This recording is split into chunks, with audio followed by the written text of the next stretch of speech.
apakah kenaikan upah minimum dapat memicu pertumbuhan ekonomi di sektor industri? Kami menyoroti satu ambang batas yang menarik perhatian, 2.500.000. Di titik ini, kami menduga terjadi perubahan perilaku ekonomi, sebuah diskontinuitas kebijakan yang dapat diamati. Untuk mengujinya, kami menggunakan Regression Discontinuity Design atau RDD, metode kuasai eksperimen yang kuat untuk menangkap dampak kausal kebijakan di sekitar batas tertentu. Dengan data dari 10 provinsi di Sumatera antara tahun 2015 hingga 2019, kini saatnya kita lihat apakah melampaui UMP 2.500.000 betul-betul mendorong pertumbuhan industri.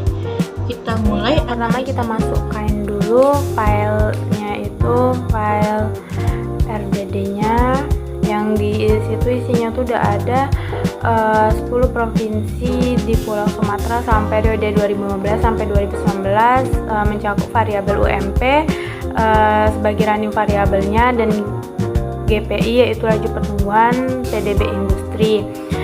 Terus kita drop semua, menghapus kolom yang tidak dibutuhkan. Selanjutnya di save dengan nama RDD uji coba. Selanjutnya di log using untuk disimpan datanya. Setelah itu kemudian saya melakukan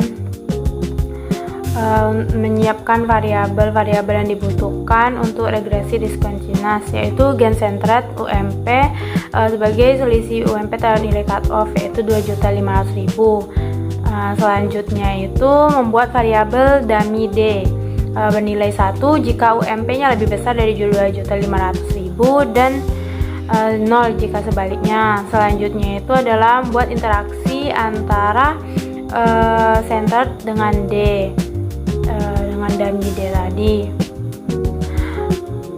Terus setelah itu melakukan estimasi menggunakan metode local linear regression, yaitu fungsi RD robust yang sangat umum dalam studi RDD.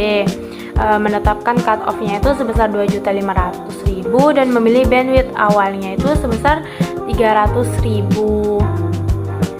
untuk membatasi observasi di sekitar cut off. Setelah itu selanjutnya itu kita mau ngecek hubungan antara visual antara UMP dan GPI. Jadi menjalankan perintah rdplot itu untuk mengidentifikasi apakah benar terdapat lompatan diskontinuitas pada cut off yang ditentukan.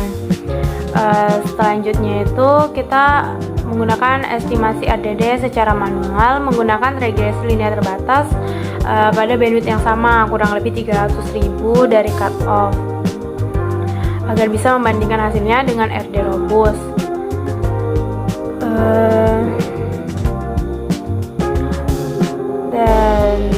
Hasil ini mengonfirmasi perbedaan signifikan dalam pertumbuhan industri antara provinsi yang UMP-nya di atas dan di bawah cut off, yaitu 2.500.000 tadi. Selanjutnya kita akan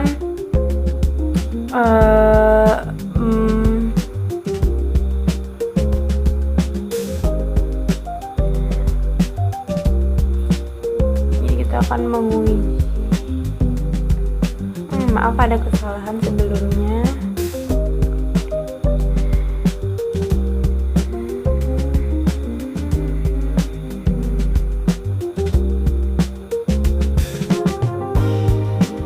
Setelah semua itu dilakukan, saya terakhir menjalankan uji McCarry dengan RD density untuk memastikan bahwa tidak ada manipulasi distribusi variabel UNP di sekitar cutoff. Jadi sebelum itu kita install dulu, kita melakukan SSC install terhadap RD density. Selanjutnya masukkan komennya RD density UMP C atau cut off 2.500.000. Uji ini menghasilkan distribusi kepadatan di sekitar cut off dan memberikan p-value apakah distribusinya kontinu atau tidak.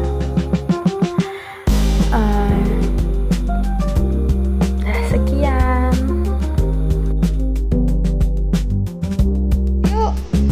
analisis utama kita. Ketika kita menerapkan metode RD Robust dengan cut-off UMP sebesar 2.500.000, hasilnya menunjukkan bahwa koefisien diskontinuitas, yakni perbedaan pertumbuhan industri antara provinsi yang berada tepat di bawah dan di atas ambang, bernilai positif, namun tidak signifikan secara statistik. Nilai P yang tinggi, baik dari estimasi konvensional maupun robust, mengindikasikan bahwa lonjakan UMP sekitar batas ini tidak disertai perubahan mencolok dalam pertumbuhan industri. Grafik RDD juga menunjukkan pola yang relatif halus, tanpa perubahan tajam di titik cut-off.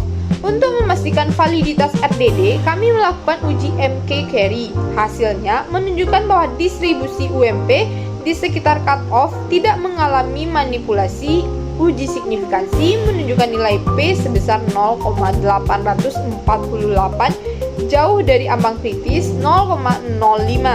Kami juga mengevaluasi sensitivitas hasil dengan mengganti bandwidth serta mencoba cut-off alternatif. Namun hasilnya tetap konsisten, tidak ada efek diskontinuitas yang signifikan. Jadi kesimpulannya, dari hasil ini kita bisa menyimpulkan bahwa tidak terdapat bukti kuat bahwa melewati batas UMP sebesar 2.500.000 secara langsung mendorong lonjakan pertumbuhan industri. Kenaikan UMP memang penting bagi kesejahteraan pekerja, namun efeknya terhadap pertumbuhan industri kemungkinan lebih kompleks, mungkin bergantung pada sektor, produktivitas, dan faktor-faktor struktural lainnya. Yang jelas, kebijakan upah perlu dirancang bukan hanya berdasarkan angka nominal, tapi juga mempertimbangkan respon pasar tenaga kerja dan daya serap industri. Metode RDD membantu kita melihat dengan jernih bahwa tidak semua lonjakan angka mencerminkan perubahan nyata di lapangan.